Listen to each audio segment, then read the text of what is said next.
Good afternoon. I'm John Murdy. And I'm Chris Williams. So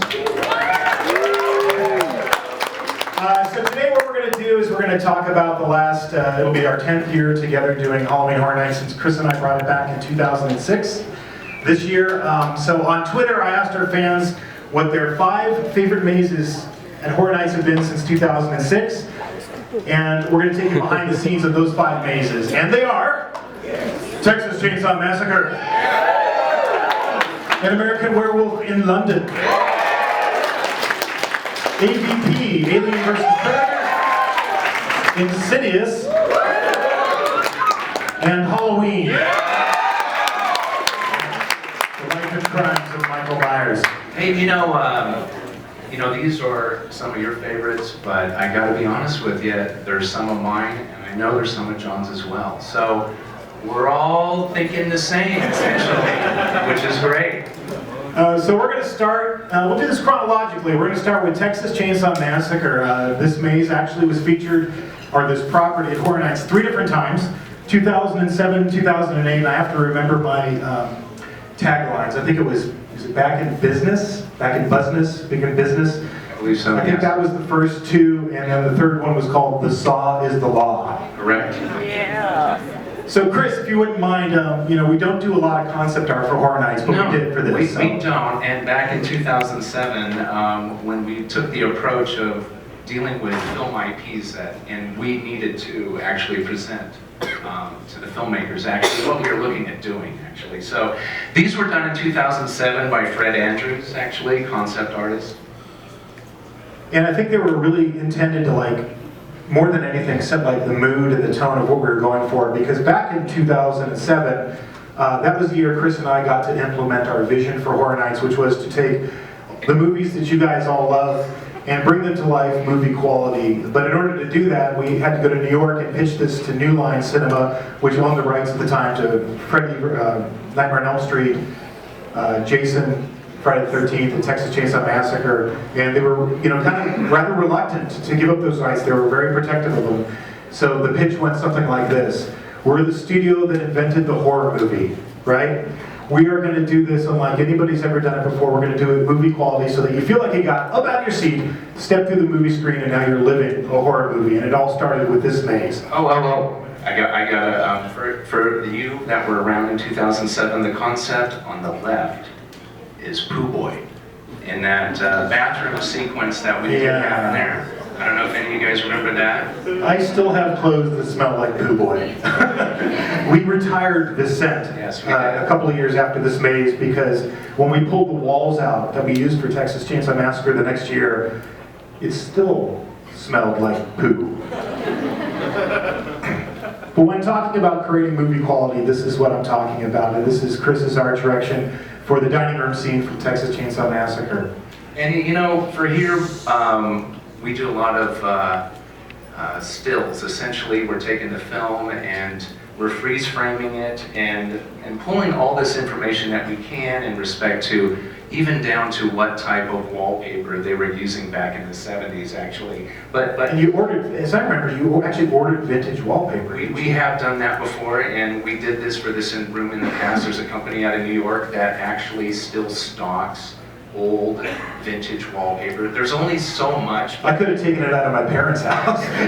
We're doing so small rooms that we're able to acquire some of this, but even within the props, you can kind of see what we're doing here essentially. But within our budget still, it's still trying to maintain movie quality. So I'll tell you, even the antlers, I called my father and said, hey, can you send me a box of those antlers that you've hunted over the years? And to the point of where some of these chairs were actually on Western Street within some of the facades that we had removed, the armchair. So even the credenza in the back, that was a piece that had been out at War of the Worlds. And over the years of rain and sun bleach, natural aging, I guess. Yeah, and I kind of kept my eye on it, and then we were able to remove that and swap that out with another piece. But I got to tell you, most of our props is led by Tony Lindis, and who's in the audience? Tony here today? Tony Lindis. Oh, yeah. Tony is our prop master for Halloween Horror Nights. He directs the entire crew that does all the props and dressings for the attraction. This is another key image to me that when I saw this, I thought, okay, we've nailed what a movie looks like. And in particular, one of the weird challenges with Texas was the chainsaw itself. And you had a cool idea for how we did this. You know, looking in the DVD, and I honestly can't remember, it was in Texas Chainsaw, and it was a remake, and it was like beyond a tri-fold open DVD cover. It just kind of kept opening up, and it was a big saw blade. And I thought, wow, look at that! I think that we can be able to work with this image and essentially put it on essentially a piece of PVC, essentially, and cut it out to create our saw blades, actually, which is a graphic element. And there was one particular effect that we did in Texas Chainsaw Massacre where we wanted to make it look like Leatherface was literally plunging the chainsaw into this guy's chest, and you could see it going into him. And again, Chris had a really cool idea for how to do this, because you think about these actors, any actor in Horror Nights or scare actor, whatever we direct them to do, they're going to do it about 60,000 times during the course of just 1 year. So you can't just, you know, keep poking the guy in the chest over and over again 60,000 times. It would hurt. So you came up with a brilliant idea from rodeos. Well, yes. And you know, growing up out on a ranch, and what this individual's wearing, here's our issue. We got a guy with a chainsaw, and the chainsaw actually is collapsible, like one of those little prop knives that you would see from a magic store. You know, you've heard John talk about magic illusions, and that's where we're going and heading. So basically, in 2007, this is one of the first ones we did, essentially with a retractable blade that goes within the housing of the chainsaw. Now, we've got another issue. We're going to be doing this 60,000 times and, you know, basically potentially bruising this individual. So what we did is bought a bull rider's vest, rotated it around. He's wearing it backwards, so it's up high. We know that he would be able to take the impact of that because of, you know, if you guys ever watch bull riding, what those bulls can do if they get a direct impact on you. So that's how we dealt with that issue. If you ever watch Texas Chainsaw Massacre, they're always going, Leatherface, go to your room. And so Chris and I started talking, and we're like, where is this room? Because you never really see it, especially in the original film. So this was an original idea that we put into the maze. This was a picture we took when we were still building the set, and we called it Leatherface's Happy Place. So if he had a room, what would be in it? And you see all these, you know, freaky clown pictures and toys, and I'm going to zoom in on this one. We made him a friend. It was like the United Colors of the Bennington Corps, you know. He's got like every race, you know, stitched together. He's got a little, you know, T-shirt that Tony's crew made that says best friend and best buddy. And we figured, you know, when he was up in his room, he was hanging out playing with this guy. One of my favorite stories from Texas Chainsaw Massacre, so we had this bathtub scene. And we had this performer, and he was in the bathtub with all these corpses, and he was wearing a skinned face. And we were into the run. I mean, I think we were at least 2 or 3 weeks into the run, and the performer who played this role came up to Chris and I, and he goes, "Am I supposed to see?" And we were like, yes, you're supposed to see. Why? He's like, well, my mask doesn't have any eye holes. So he had actually performed like 2-3 weeks without being able to see anything. I'm not even sure how he scared people, but true story from Horror Nights. Then I just wrap up Texas Chainsaw Massacre. This is the picture. This is Tobe Hooper, who of course directed the original Texas Chainsaw Massacre. And I didn't even know that Tobe came to the event that year, but we started seeing these pictures online, and you see Tobe in all these different scenes taking pictures of our maze. And I knew that that was the moment that we had arrived, and Horror Nights was going to be here to stay. Halloween. The life and crimes of Michael Myers. Obviously, Halloween, we were doing the John Carpenter 1978 Halloween, and it starts in 1962 in the town of Haddonfield. And of course, the opening of the movie, you see Michael murdering his sister. Now, hopefully this is not a spoiler. Hopefully you all have seen Halloween. You never know. You see Michael, you know, through the POV of his mask, murdering his sister. And we wanted to recreate that moment before you ever went inside the maze. So this is one of our, patented shadow illusions that we film year after year after year. Usually, in the old days, it was literally a sheet, with a big light on one side, performer here, camera on the other side, and it was usually us. I mean, you were tortured, and I know you were the torturer at Hostel. Yes. Ripped guys' teeth out. The torturer. I've been a bunch of them over the years. Michael Myers to stab his sister to death, and I don't think we've ever said who little Michael Myers was, but you can reveal it today. My daughter, actually. And so we actually played Michael Myers, and we had another friend of ours who played Judy Myers. But it was my daughter. I remember, Sam, I remember when we took off the mask. You took off the mask at this one point and stared at me, and I'm like, oh my God, that's the Michael Myers stare. What have we done to this poor child? Well, done in sync to the audio, and it was a one take. All right.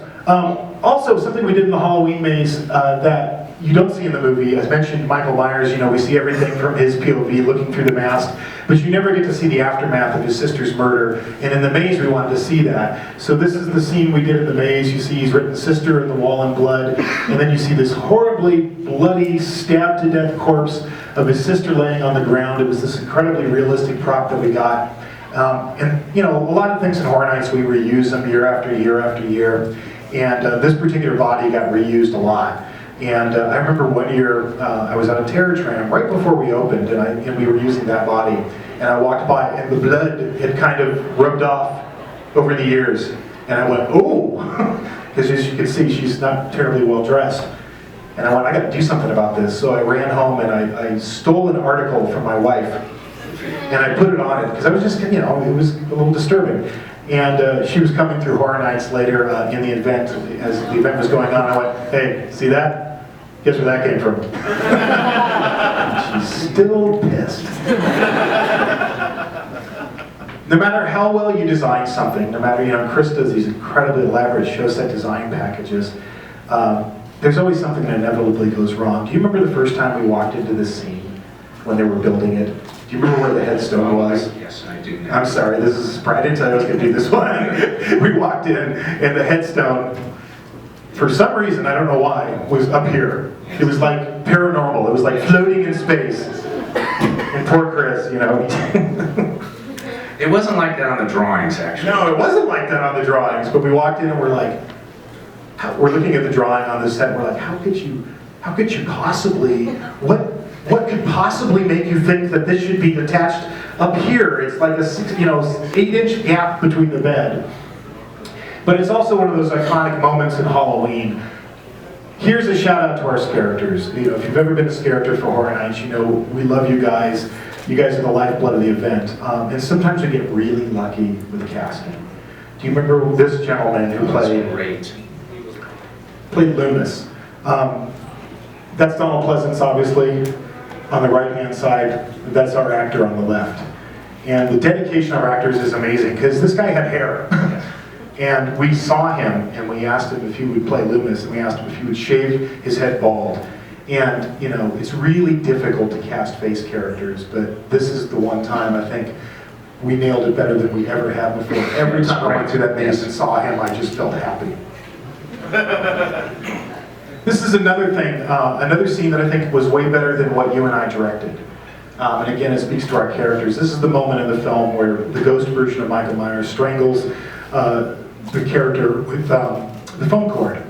And do you remember when we came through there after we'd already directed? We directed it to be really, kind of in position, and it wasn't like a full scene, because we always err on the side of caution. And we came in, and Michael had the girl like dangling above the bed, and it looked incredibly scary. Yes. And we sat down and talked to the actor. We were like, wait a minute, how are you doing this? And they had worked out this whole routine where the girl's foot was on the headboard and she was able to, in sync with the guy, lift herself up. It looked like he was doing it. He wasn't doing any of it. It was all the girl. But the result of it was we recreated a really iconic moment from Halloween right in front of people live, 60,000 times. And what you don't see in here, actually, as they're acting as struggling in what they're doing in respect to what John was talking about, initially that sheet was flying all over the place. Like I couldn't see it all. So then the next step we had to do is essentially engage our wardrobe department. But you can't see. We created a skull cap essentially with a chin strap with Velcro on the top and then Velcro inside the sheet. So he's essentially wearing a helmet that's holding the sheet on so he can see through the whole time. So that's a little behind the scenes thing. I'm trying to give you guys that kind of, vision of what really goes on and what we kind of have to deal with and how we try to solve these and adjust as we go along. I talked about the work that Tony's crew does. We try to nail everything. We try to put all these props and set dressing in so that the tiniest detail is there from the movie, and sometimes details that aren't even in the movie. This is just one example. If you went through the mental hospital in Halloween, you actually saw the crime scene pictures. It was Loomis's envelope, like his case envelope. And there was the crime scene picture of Michael Myers. There was all the reports on his sister's murder. This was like such a cool prop. I wanted to keep it after the event was over, but unfortunately somebody stole it. Yes.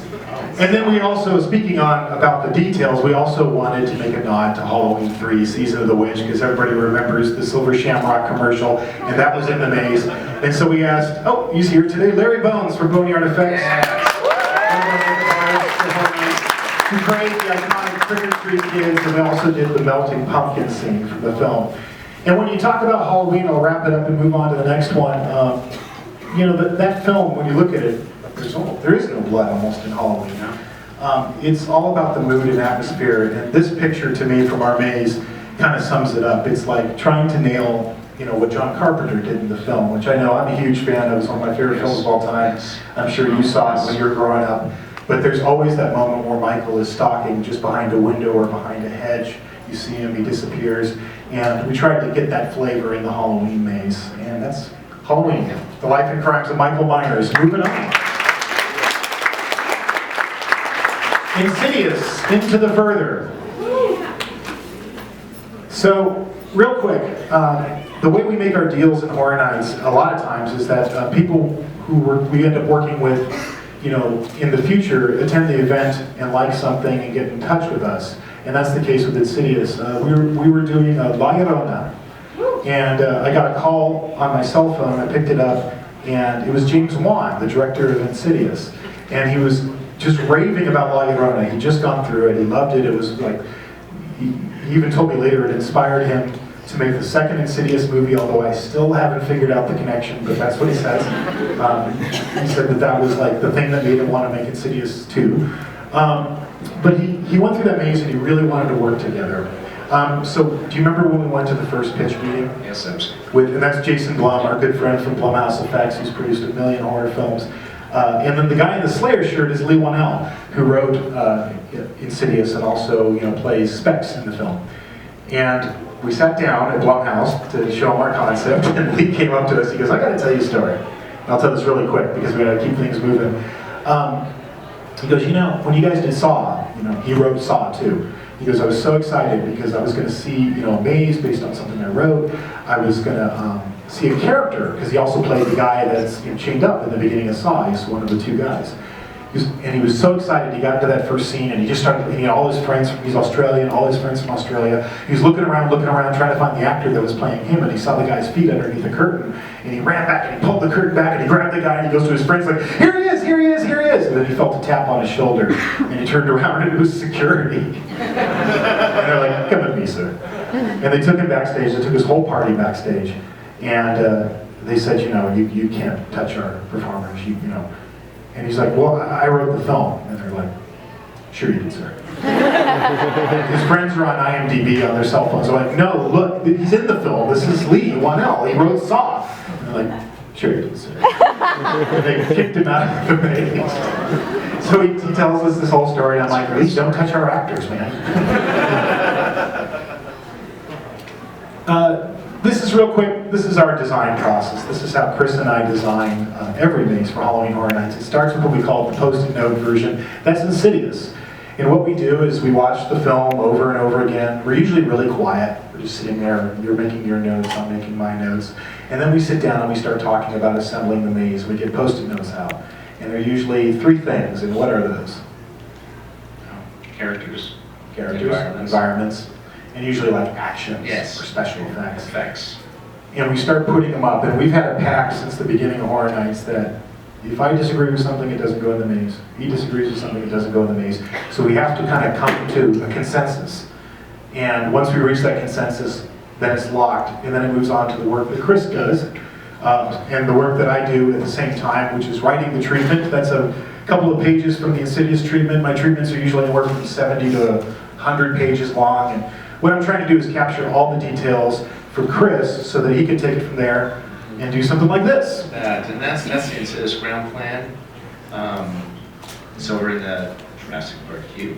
You can see I will use every little teeny available space that I can in every which way, and at the same time, you know, I'm trying to create a maze flow and trying to let it be a natural thing, actually.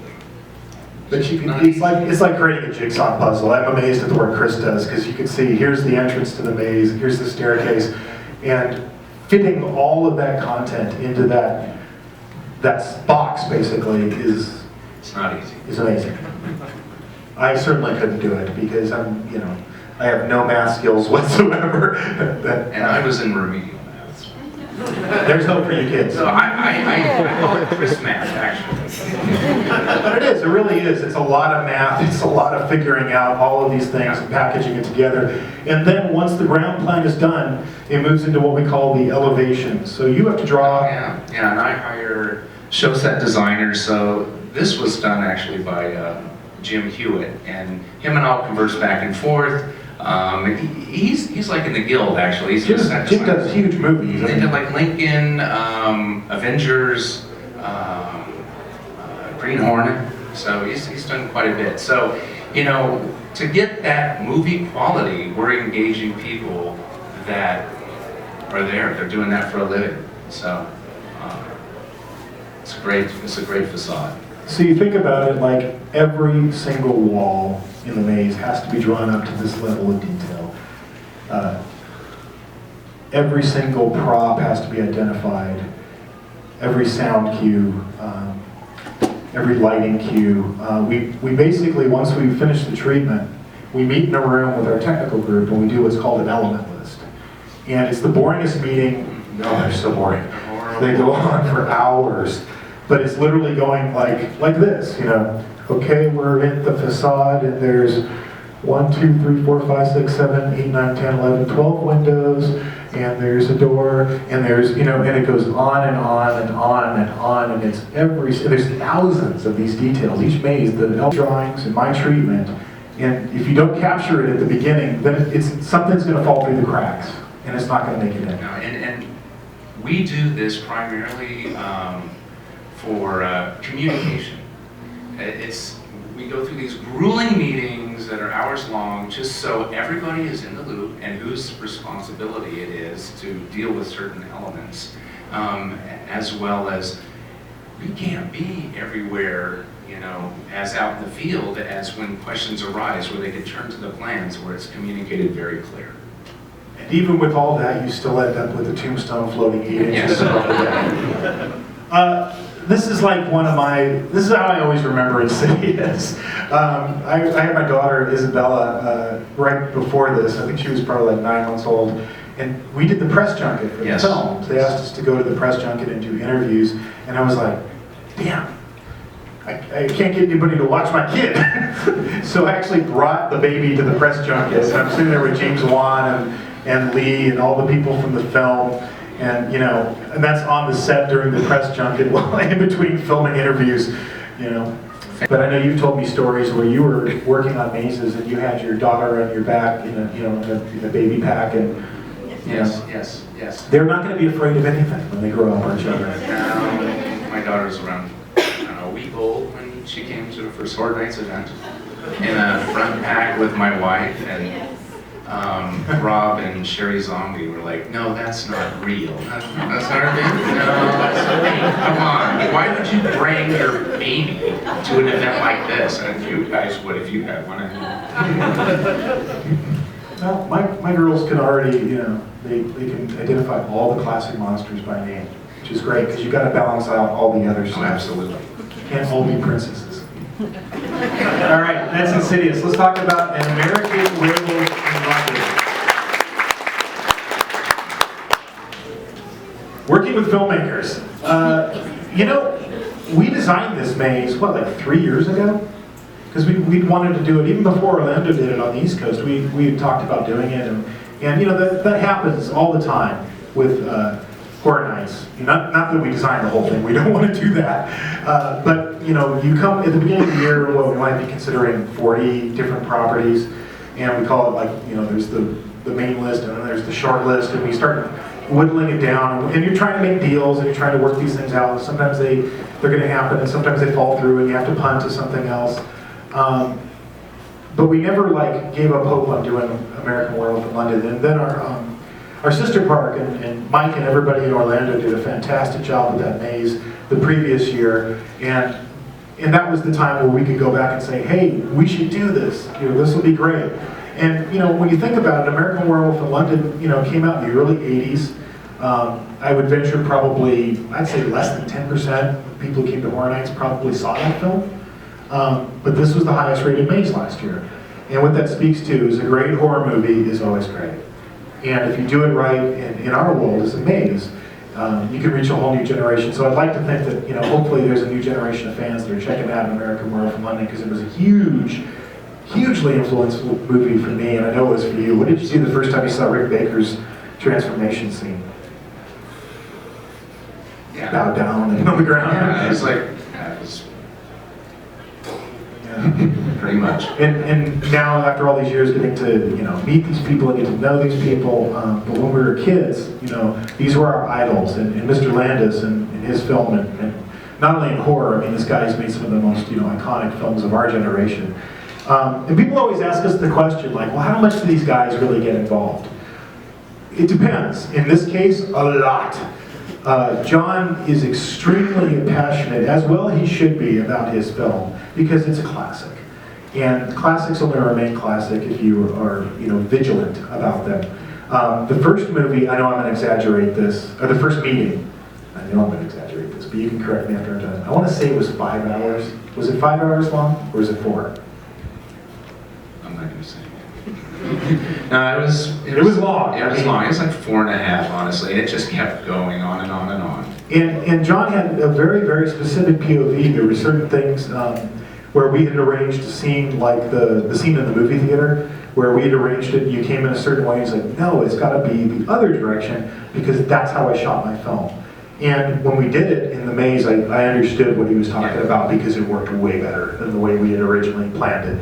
But he was extremely involved. He looked at every single character, every single sculpt, every single prop. But that's how you do great work, and I think he helped us, you know, create a tremendous maze. And it starts with the slaughtered lamb, which again is Mr. Williams' work here.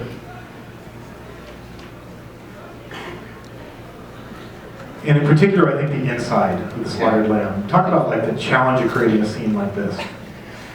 You know, it's, like I said before, it's really pulling imagery as best we can and trying to duplicate it, seeing what materials they're using, and then if we can't really afford those materials, how can we scenically fake it?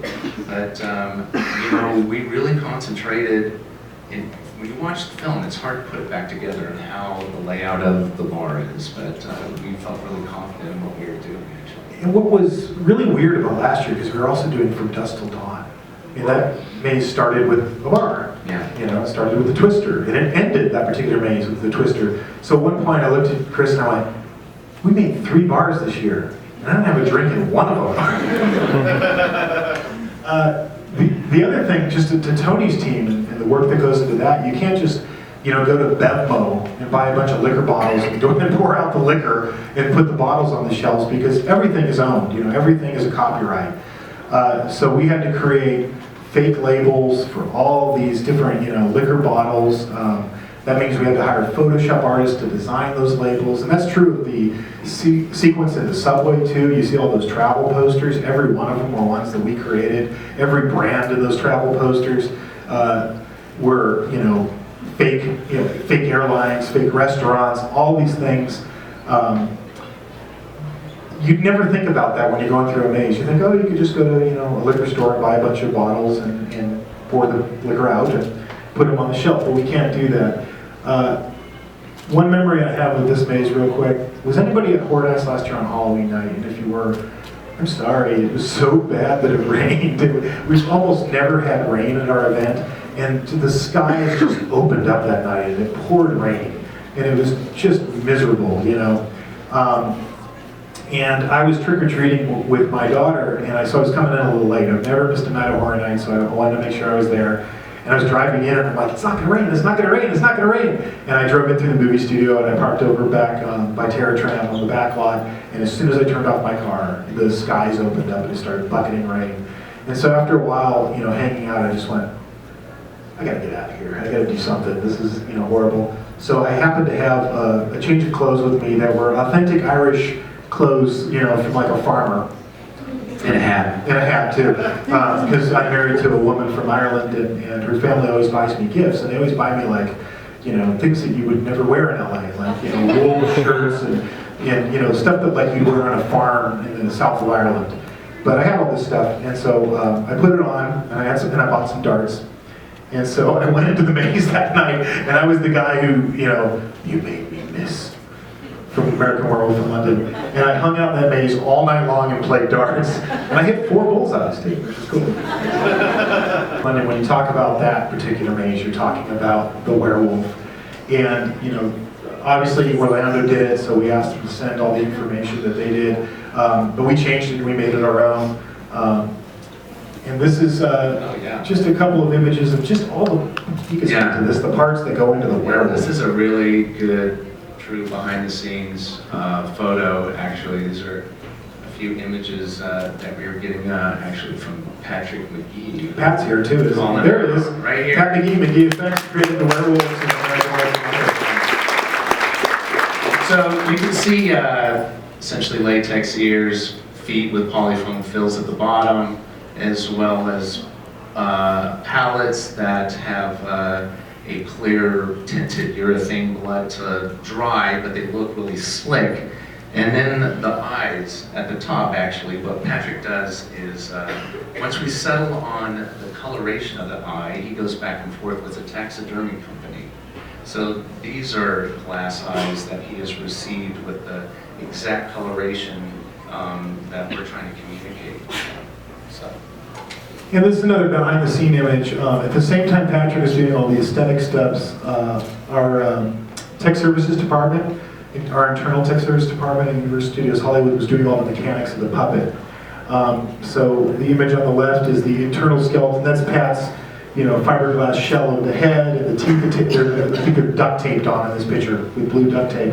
And then on the other side is the finished product. But this gave us the ability to fully articulate this werewolf and make it do all these crazy, amazing things. And that was, I think last year was our big leap into creature effects. That's what we wanted to do, was to do the stuff that we all grew up with, practical makeup effects. Those were the great movies when we were kids. And it's kind of a lost art form. You don't see as much of it in movies these days, everything's computer animation.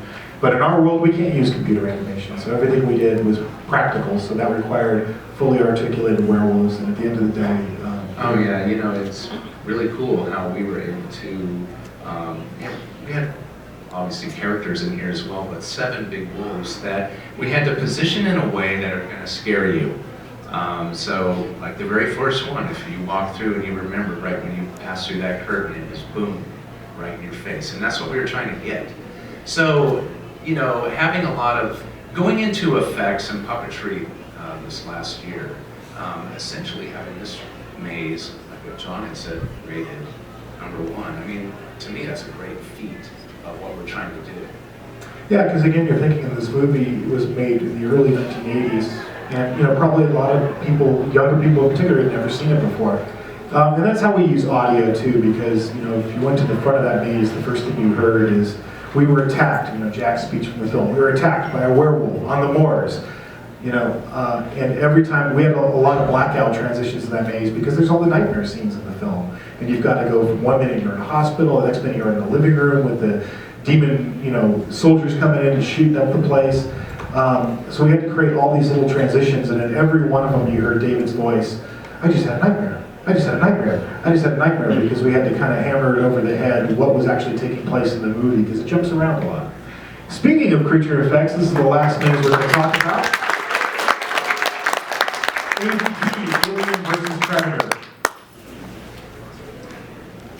You and I, the year we did The Thing, which was one of the first times we jumped into kind of creature effects, I think it was the end of the first night. We were sitting up on a hill on the back lot this night after Terratron closed, and you said, I think we can do Alien now. So after all those years, we got to 20th Century Fox, and we got the rights to not only do Alien, but Alien versus Predator. And in this case, we were able to use the molds from the movie done by the film company ADI. So all of the aliens, the Queen Alien, all of those pieces came straight from the movies, but we had to create the Predators. So that meant Pat had to sculpt all of them. And the reason for that is Kevin Peter Hall, who played Predator in the original movie, and all the other people that played Predator over the years are like 7 feet tall. So very unlikely we're going to get a bunch of 7 feet tall guys to be in our maze. So you see the image there on the right, that is all of the Predator creature costumes that Pat had to sculpt and create for the maze. And on the left are all the alien puppets and a few costumes as well that came directly from ADI's film molds. This sequence just shows the work that Chris and our scenic companies and designers do in creating these mazes, and I'm just going to walk you through it. But this is the process of creating a maze, and this is the scene where the eggs have hatched and the facehuggers have attacked. Yeah, you know, John and I, just where it says aliens on Earth, real quick, you know, we've really felt that if we were going to bring this to life, we really had to land on Earth and walk around in environments that you guys can understand and see, and that we can actually pull off. You know, we just felt that it would be really tough for us to stay in a, say, space station or something and really try to pull that off right. So that's why Crash Predator spaceship, we went inside that just a little bit, and then boom, into a farmhouse where there's a living room, as well as spraying foam to try to get that secreted resin feeling to it, as well as the coloration. Grew up on a ranch, honestly, and to me, the coloration of that secreted resin, when I would see images from Fox, actually looked like cow manure, actually. And it has that feeling of that. And essentially trying to get that slickness and feeling, and then tying it all together with the lighting and the finished props and the face huggers and the eggs that were also fabricated by Patrick McGee's group as well. So. And then you bring in the lighting, and then it all comes together and you have a complete scene. Your idea as well, you said, I think we could do the Queen. And I looked at him like, are you crazy? That thing is enormous. You know, it's gigantic. How are we going to do this? That's from the maze. That's a picture. So that was 3 different puppeteers behind the wall. One working the head, one working one arm, one working another arm. The camera on you guys, monitors backstage so they could see everything, and then the molds straight from the movie, but reassembled into this giant, massive puppet. And you know, when you're designing a maze or any project, doesn't matter whether it's Horror Nights or anything creative, you always like create what you want, and then as the realities of the budget come in, you have to make choices. The mantra on EVP from day one was protect the Queen. This is the game of chess. Yes. Whatever we do, we are going to do the Queen.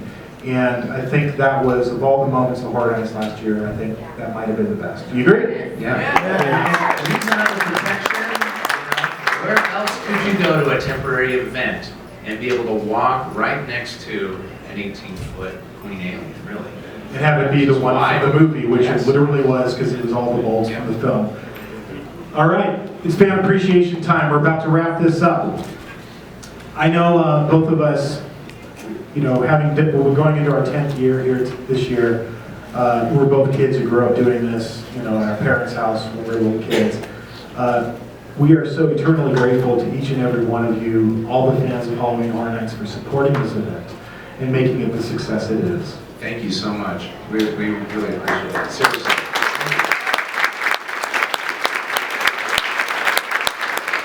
So, if you got it back, reach your hand under your seat, see if you find something. All right, inside that envelope, we're going to treat you to a special night of Halloween Horror Nights, 4 frontline passes to the event, and Chris and I are going to give you a private, behind-the-scenes tour of the